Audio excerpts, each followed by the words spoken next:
പ്രത്യാശയുടെ ദൈവം നിങ്ങളുടെ വിശ്വാസത്താൽ സകല സന്തോഷവും സമാധാനവും കൊണ്ട് നിങ്ങളെ നിറയ്ക്കട്ടെ.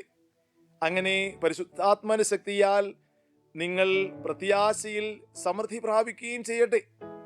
റോമാക്കാർക്ക് എഴുതിയ ലേഖനം 15-ാം അധ്യായം 13-ാം തിരുവചനം. May the God of hope fill you with all joy and peace in believing, so that you may abound in hope by the power of the Holy Spirit.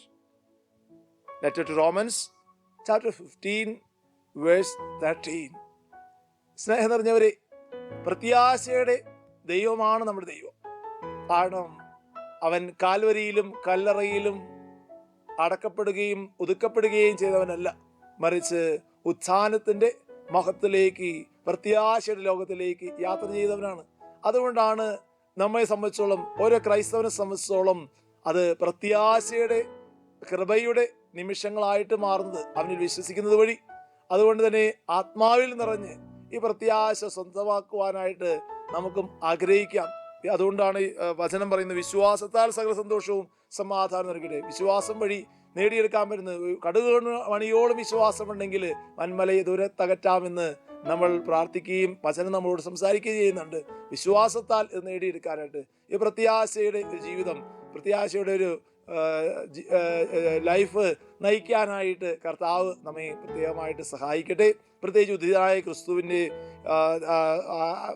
ക്രിസ്തുവിനെ മഹത്വപ്പെടുത്തിക്കൊണ്ട് കടന്നു പോകുന്ന നാളുകളിൽ പരിശുദ്ധാത്മാവിൽ നിറയാൻ ആഗ്രഹിക്കുന്ന പന്തക്കുസ്തയുടെ ദിനങ്ങളിലേക്ക് നമ്മൾ ചേർന്ന് നിൽക്കുമ്പോൾ ഈ ഒരു കൃപയും അനുഗ്രഹവും സ്വന്തമാക്കാനായിട്ട് ആഗ്രഹിച്ചുകൊണ്ട് ആകട്ടെ നമ്മുടെ ഇന്നത്തെ ഈ വചന സ്വീകരണവും അതുപോലെ തന്നെ ദിവികാരുണ്യ ആശീർവാദവും സ്വീകരിക്കാം. ആത്മാവിനെ നമ്മുടെ ഹൃദയത്തിൽ ചേർന്ന് നിൽക്കാം.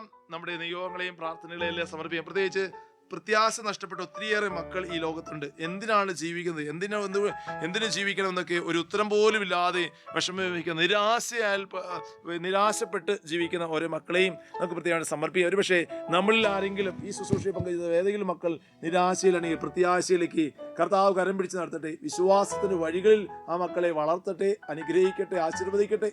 നമ്മുടെ കർത്താവ് വിശ്വസിയാളുടെ കൃപയും പിതാവായതിന്റെ സ്നേഹവും പരിശുദ്ധാത്മാവിന്റെ സഹവാസവും വിശുദ്ധ കുരിശിന്റെ സംരക്ഷണവും തിരക്തന്റെ സംരക്ഷണവും പരിശുദ്ധാമ്മയുടെയും പ്രത്യേക മധ്യസ്ഥ ശക്തിയും ഈ ശുശ്രൂഷയിൽ പങ്കുചേരുന്ന എല്ലാ മക്കൾക്കും ലഭിക്കുമാറാകട്ടെ, ഇപ്പോഴും എപ്പോഴും എന്നേക്കും. ആമേൻ. എല്ലാ ആരാധനയും